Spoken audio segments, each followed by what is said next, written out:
Salat tahajud itu adalah kebiasaan ahli surga saat di dunia. Jadi kalau Anda ingin melihat ahli surga yang hadir di dunia, salah satunya lihat kebiasaan salat malamnya. Bukan nonton bola. Dan tidak dikalahkan oleh bola. Dia nggak peduli mau Kroasia menang 2-1 lawan Inggris, dia nggak peduli. Ya, mau Prancis menang 1-0 lawan Belgia, dia nggak peduli. Pokoknya terserah, yang penting juaranya Prancis misalnya gitu kan. Tidak. Dia nggak peduli, mau siapapun nggak ada masalah. Dan tidak dikalahkan. Jadi kalau Anda ingin melihat kebiasaan ahli surga saat di dunia, lihat kebiasaan malamnya. Kalau dia bangun dan mengalahkan semua kebiasaan malam ahli dunia, maka itulah ahli surga. Salah satu kebiasaannya. Ya, kalau nanti turunan dari tahajudnya muncul, nanti saya terangkan. Yang berhasil tahajud, ciri-cirinya begini. Jadi jangan dilihat setiap yang malam sholat, itu disebut ahli tahajud. Belum tentu, ada ciri-cirinya. Tapi ciri yang pertama, yang melekat kuat, kelihatan nampak, pertama adalah ciri ahli surga, dia memiliki kecenderungan untuk sering bangun malam. Dalilnya Quran surah ke-51 ayat 15 sampai dengan ayat ke-17-nya. Innal muttaqina fi jannatin wa 'uyun. Sungguh di antara orang takwa itu nanti akan ada yang mendapatkan hadiah taman surga. Apa keistimewaannya? Akhidhina ma atahum rabbuhum innahum kanu qabla dzalika muhsinin. Sungguh kebiasaan mereka itu saat di surga, keutamaan surga, taman surga ini, mereka akan langsung mendapatkan semua kenikmatannya dari Allah langsung. Kalau surga lain diberikan lewildanun mukhalladun, pelayan surga. Di kalau antum ikhwan oleh bidadari surga, yang akhwat oleh pangeran-pangeran surga. Ganteng cantiknya nggak usah dibayangkan, tak terlukiskan. Ada hurun in, ada seperti mutiara, ada seperti berlian, oh, indah sekali. Dan kata Nabi, mala ainan ra'at wala udhunun sami'at wala khatara ala qalbi bashar. Ya, gak pernah dilihat di bumi. Dia mengantarkan bi aqwabi wa abariq wa ka'sin min ma'in, bawa gelas-gelas yang berleburan mutiara, emas dan sebagainya. Gak seperti ini, gak ada merek Akhir TV di sana nanti. Ya, semuanya indah. Tapi gak terbayang. Tapi taman surga tidak. Allah langsung yang berikan tanpa perantara. Kun fayakun. Gak usah dibayangkan. Laisa kamitslihi syai'. Ada seketika. Tapi yang hebat, apa kebiasaan ini? Kata Al-Quran langsung, ini Allah yang mempersaksikan. Innahum kanu qabla dzalika muhsinin. Mereka itu ahli ihsan saat di dunia. Ayat 17-nya, kanu qalila minal laili ma yahja'un. Mereka itu malamnya sedikit tidurnya. Jadi punya kebiasaan bangun malam. Jadi kalau Anda, ini cara memahami ayat itu begini. Cara memahami ayat seperti ini, jangan mencari orang lain. Anda sendiri yang menjadi bagian dari ayat itu. Jadi itu diinformasikan pada kita sebagai tawaran, kita mau nggak berniaga dengan ayat itu? Mau nggak menjadi bagian dari ahli surga itu? Jadi jangan sibuk mencari kebiasaan orang. Kenapa Anda tidak membiasakan diri jadi bagiannya? Ya, jadi coba cek dari keluarga. Ada nggak sudah jadi bagian dari ahli surga di keluarga Anda? Sekarang pulang ke rumah, coba lihat dari sekian orang yang ada di rumah berapa yang bangun? Mula-mula cuma 2 orang menikah suami istri belum bangun. Allah kirimkan anak belum bangun. Sudah ada cucu belum bangun. 10 orang di rumah nggak ada yang bangun. Masa satu pun nggak ada yang jadi ahli surga? Coba. Makanya karena saking tingginya ayat ini, Nabi sampai membangunkan istrinya, membangunkan menantunya, membangunkan anaknya Fatimah Az-Zahra, menantunya Ali bin Abi Thalib. Dibangunkan oleh beliau, ayo bangun, bangun, bangun. Saking inginnya keluarga Nabi terpancar cahaya surga sejak mulai di dunianya. Teman-teman pulang ke rumah ya, coba lihat tuh.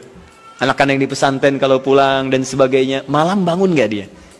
Coba biasakan, bangun, bangun, bangun. Dan Anda akan rasakan hal yang sangat berbeda. 2.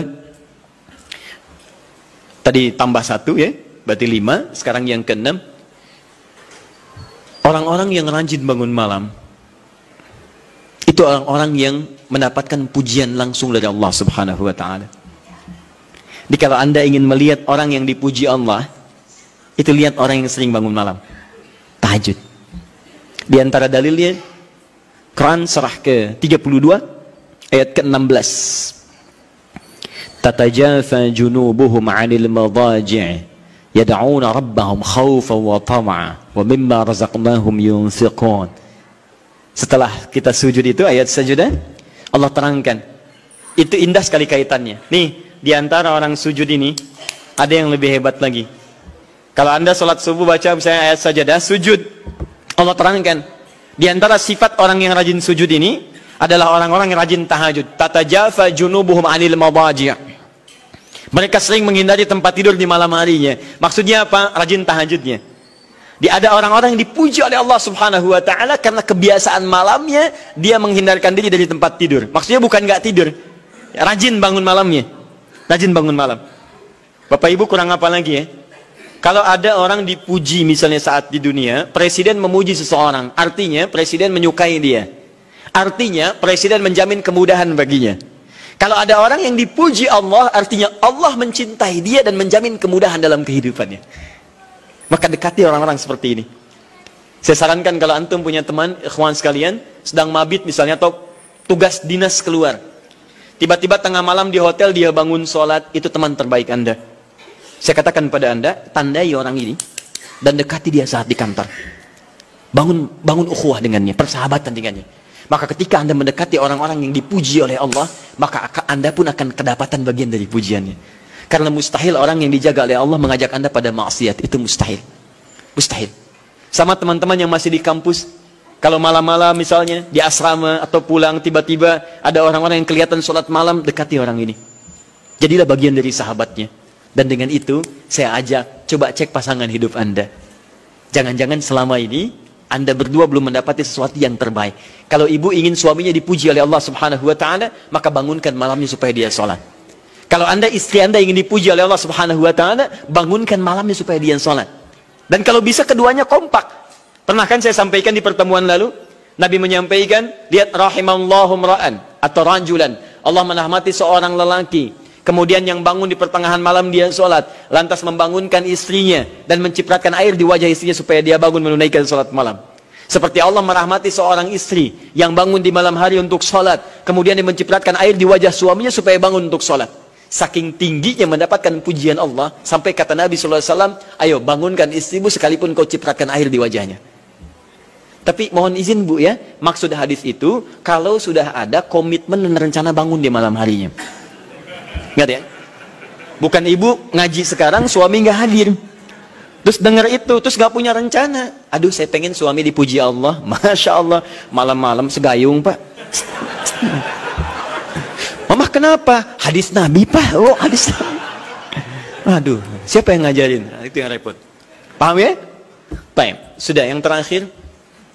Ini menunjuk pada keutamaan tahajud. Kemarin 4, saya tambahkan jadi 3. 1, masih ingat tadi yang pertama apa? Allah Subhanahu wa taala menjamin ia sebagai ahli surga, kebiasaan yang ada di dunia. Yang kedua, Allah memuji orang ini. Dan yang ketiga, tahajud itu kebiasaan orang soleh yang ditekankan oleh Al-Quran dan hadis Nabi SAW. Kebiasaan orang-orang soleh. Jadi kalau yang pertama ahli surga, kedua dipuji Allah, yang ketiga langsung dikuatkan orang-orang soleh. Dan orang-orang soleh itu, mohon izin ya, maaf, orang soleh itu tempatnya saat di surga, itu sesurga dengan semua nabi. Semua nabi dan rasul. Ayatnya ada di Quran surah keempat An-Nisa ayat 69. Paling kanan di pertengahan. وَمَنْ يُطِعِ اللَّهَ وَالرَّسُولَ فَأُولَٰئِكَ مَعَ الَّذِينَ أَنْعَمَ اللَّهُ عَلَيْهِمْ مِنَ النَّبِيِّينَ وَالصِّدِّيقِينَ وَالشُّهَدَاءِ وَالصَّالِحِينَ وَحَسُنَ أُولَٰئِكَ رَفِيقًا. Siapa yang mau menaati Allah dan Rasulnya, maka dia bisa sesurga dengan orang-orang yang telah Allah berikan jaminan nikmat surga untuk mereka. Di antara mereka para nabi, awas, para syuhada, siddiqin, orang-orang jujur, wassalihin, orang-orang soleh. Ini syahidnya di ayat ini bahwa orang-orang soleh akan sesurga bersama semua nabi. Saya pernah katakan pada Anda, kalau beberapa nabi saja, maka bahasa Arabnya bukan nabiyin, tapi anbiya. Anbiya. Karena itu ada surah ke-21, surah Al-Anbiya. Di situ dikisahkan beberapa nabi saja. Puncaknya di Quran surah 21 ayat 83 sampai 90. Di situ ada kisah Nabi Zakaria, kisah Nabi Yunus, kisah Nabi Ayub dan sebagainya. Anda bisa baca itu, ada turunan para nabi, tapi tidak semua nabi dikisahkan. Tapi kalau Anda ingin sesurga dengan semua nabi tanpa kecuali, maka Anda kerjakan sebagai orang soleh saat di dunia, ada peluang mendapatinya. Nah, ciri orang soleh yang ditekankan itu, dia adalah orang-orang yang rajin bangun malam saat dia berada di dunia. Itu yang disampaikan tekanannya di Quran surah ke-76 Al-Insan ayat ke-26. وَمِنَ اللَّيْلِ فَاسْجُدْ لَهُ وَسَبِّحْهُ لَيْلًا طَوِيلًا. Dan di antara sementara malam, tidak usah sepanjang malamnya, tapi sebagian malam cari waktu untuk banyak bersujud kepada Allah dan memperbanyak tasbih kepadanya. Di antara makna tasbih dan sujud itu adalah tahajud.